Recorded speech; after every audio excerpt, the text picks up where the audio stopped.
Hello, everyone. Welcome to Harper College Library's Book Talks. Today, we are going to introduce you to some of our favorite books. And three of the titles that we will be presenting today are part of our student book group discussions called Stories. And we'll let you know which one of those books once we talk about them. So, without further ado, I'm going to hand it over to Brian to talk about our first book. Brian, go ahead. Hi, everyone. The first book is the one that I read, and it's called Dear America Notes of Undocumented Citizen by Jose Antonio Vargas. It's a nonfiction book, which was published in 2018, and the publisher is HarperCollins. Some information about it. It's a handy kind of short read. It's basically a combination of a memoir of personal experiences from the author, but it also touches on the immigration issue on a larger scale, like in connection to other people. So it has a political bent, but it's also a memoir, so it combines the two very well. It's in three parts, which are lying, passing, and hiding. And those are all what undocumented people share, those experiences.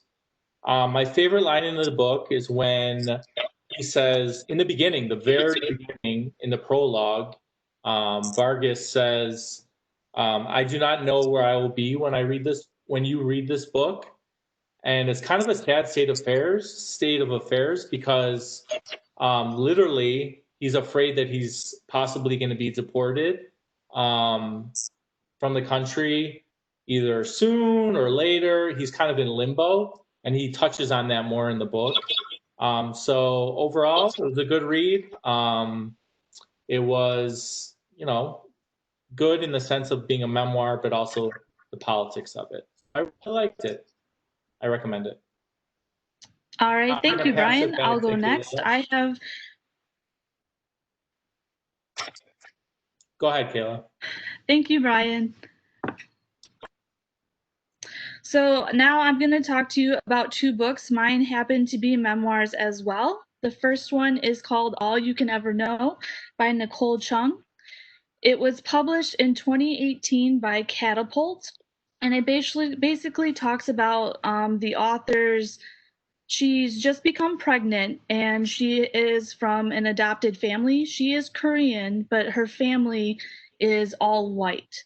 And it alternates chapters between the author herself and then one of her birth family's sisters.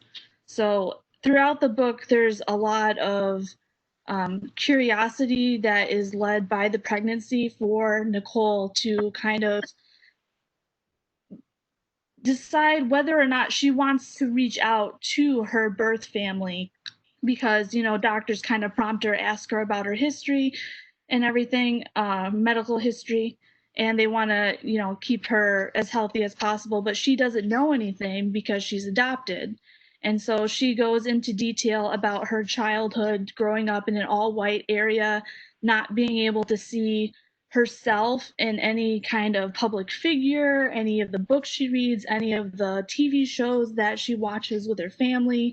And her family kind of brings her up in this whole color blindness where they just kind of ignore that she is Korean and not white. They don't go into culture teaching her anything about it, and she's not actually exposed to Korean culture until she goes to college as an adult. And then she's starting to want a family, and that's when she becomes pregnant and must decide whether or not she wants to reach out to the birth family that she was always told that they gave her up for good reason, but she never knew exactly why. So the whole book is really emotional because you kind of follow along with her and her decisions about whether she wants to learn about her birth family, where she can reach out to them and talk to them via like email, or does she want to meet in person and then she learns some family secrets. She really doesn't know what she wants to do. And one quote from the Boston Globe that describes this book really well goes, "It's a book that confronts enormous pain with precision, clarity, and grace. In addition to being deeply thoughtful and moving, this book is a fiercely compelling page turner." So this is a really good one to pick up if you have any, you know, curiosity about overseas adoptions or anything like that. And then the next book that I have here is called The Late Homecomer, a Hmong Family Memoir by Cao Kalia Yang. This was published in 2017 by Coffee House Press. This one is just straight chapters written by the author from her experience. She starts way back when her family, I want to say it was like the 1980s ish, I'm not really sure. But basically, her family is forced to flee the mountains in Laos, which they call home, and they ended up in refugee camps in Thailand because the Vietnamese are essentially trying to wipe out the Hmong people. So once they're in the refugee camps, she goes through and tells about, she wasn't born yet until they got to the refugee camps, the author, but she tells about how her older sister, her grandma, and her parents, basically they had to go through a lot of hardships in the mountains to try and outrun the Vietnamese and get to Thailand to safety. And then once in Thailand, they are moved about different refugee camps until they finally are able to make it onto a plane to go to the United States, where they end up in Minnesota. And the author talks about how great it is to be in America where things are better, but things are still not what you might consider the American dream. There's still a lot of hardship. They never really have a house of their own until nearly a decade later. They have to struggle with learning English, and it turns into where the author and her sister basically have to speak for their parents when they go anywhere where English is spoken. And the author herself, while very talkative in the Hmong language, she has a really hard time with English. She's better at writing English than she is in speaking it. And she always goes through her education being told, stop being so soft spoken, speak up for yourself, because she's a really good writer. And you can see that as you read the book. It's very, and then again, just like the other book, it's very emotional. There's a great emphasis on education within the book, and this book has also been quoted as a love letter to the author's grandma. Towards the end, there's a huge chunk of the book that I believe is dedicated to the grandmother, where you learn more about the Hmong culture and how close family is in that culture. And then I just have a quote from author Honor Moore. She's a poet and American writer.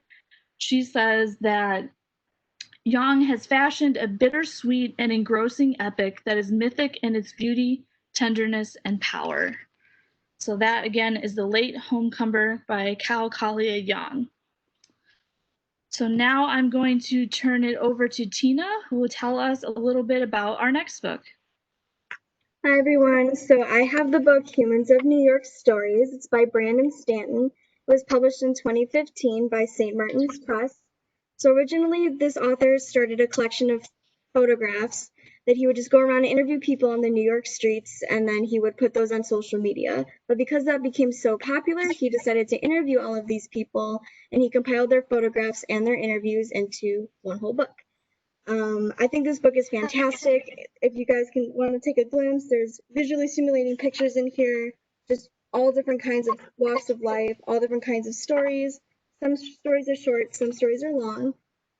This is really for anybody who wants to feel more connected in the world with other people during this crazy time. And it's also just got so many great pictures and everything, and I think anyone who picks this up would really enjoy it.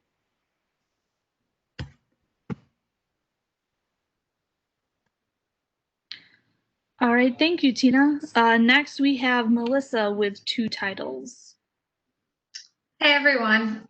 My first title that I have is Anchor is a Gift by Mark Oshiro. This was published in 2018 by Tom Doherty Associates. It follows the story of a high school boy named Moss Jeffries and he's growing up in modern-day Oakland.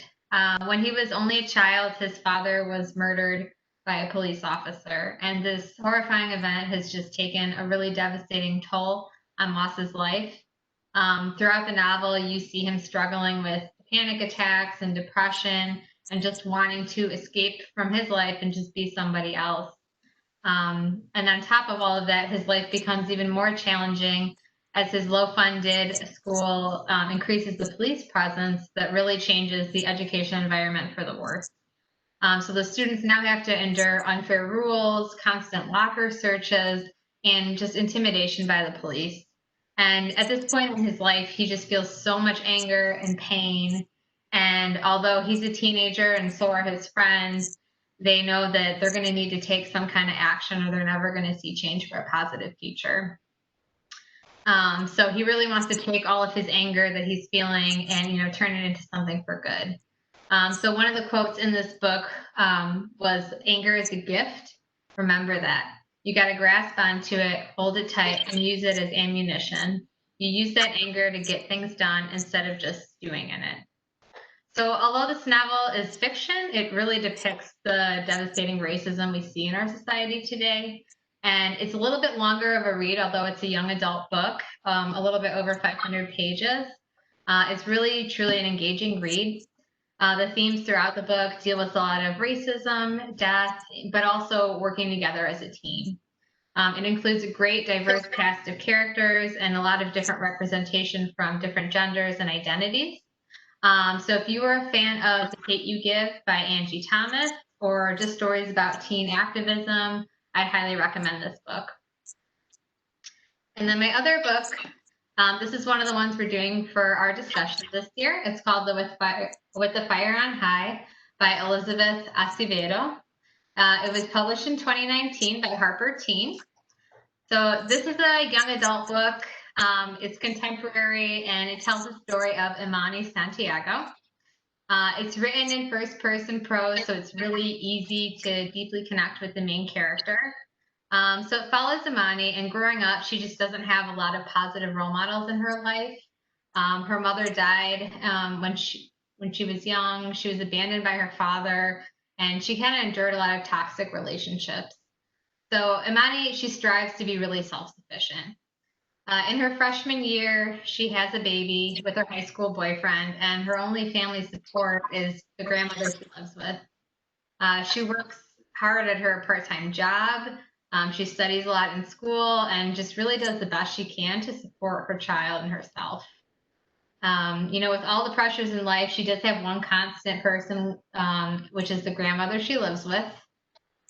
But she deals with a lot of pressure, but one constant passion in her life that gets her through every day is cooking. She's always dreamed of being a professional chef, but she never really saw that as a reality for herself, especially being a high schooler with a child. But she ends up taking a cooking class in high school, and one day she's given a great opportunity that could really help turn her passion into a reality. So she faces a lot of decisions, and they're not easy. But she does want to make some sacrifices to change her future for the better. It's a really emotional book. It has a lot of strong themes of risk-taking, perseverance, and courage. But it's a really good feel-good story and shows how powerful food is and how it directly ties into our emotions. If you're a fan of novels with strong female role models, I'd highly recommend this one. Once you pick it up, it's going to be hard to put down. Thank you, Melissa. Next, we have Amanda. Hello, I have We Are Not Here to Be Bystanders by Linda Sarsour, with a foreword by Harry Belafonte. It was published this year in 2020 by Simon & Schuster. You might recognize Linda Sarsour from the news. She's been in a lot. She actually was Time's 2017 Person of the Year with the other co-founders of the Women's March. She's a celebrated American activist, and this memoir is how she came into her identity as a social justice leader in a post 9/11 world. She's actually from New York. She was about, I think, 21 at the time of 9/11, and as an Islamic woman, she, took a lot of the issues that followed 9/11 terrorist attack to heart, especially wearing her hijab. So this book offers a great portrait of committed activists who's emphasizing the need for more Americans to work against the deep-seated inequalities that we still have in this country. So it's very prevalent today with all the protests we see going on. I actually looked into more. I actually watched a book talk by her because since it's so new, she did a lot of interviews with people, especially during the quarantine. So a lot of them were recorded, which was great to see. And she explains where the title came from. And it actually is from her commencement speech, which she talks about, I don't know what year it was, but she talks about it in the book. And she talks about people's duty to not be bystanders and not sit around and watch anymore. And it comes from a story out of Portland where 2 men were actually murdered for sticking up for Islamic women on a bus. So she said it's time for everyone to step up and take responsibility for just everyone's actions and being aware of what's going on. So I think it's important for the movements that are going on today. She's a prominent figure. You'll see her a lot in the news. So I think it's important that we get to know her a little bit more, and I recommend reading it, but also, checking her out, her social medias, and also the book talks she does about her own books.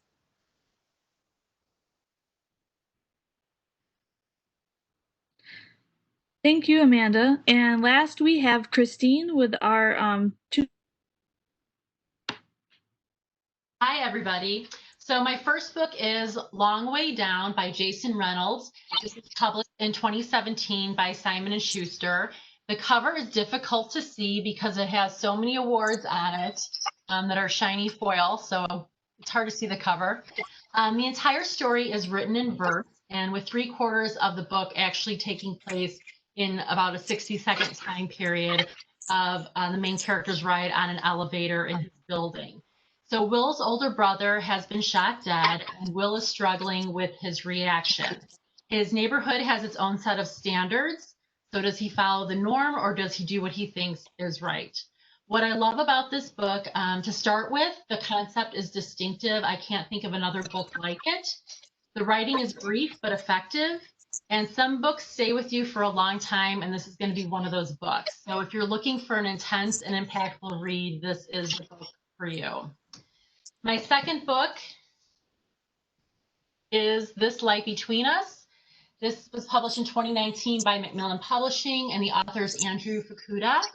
This is one of our book discussion reads, right? Okay.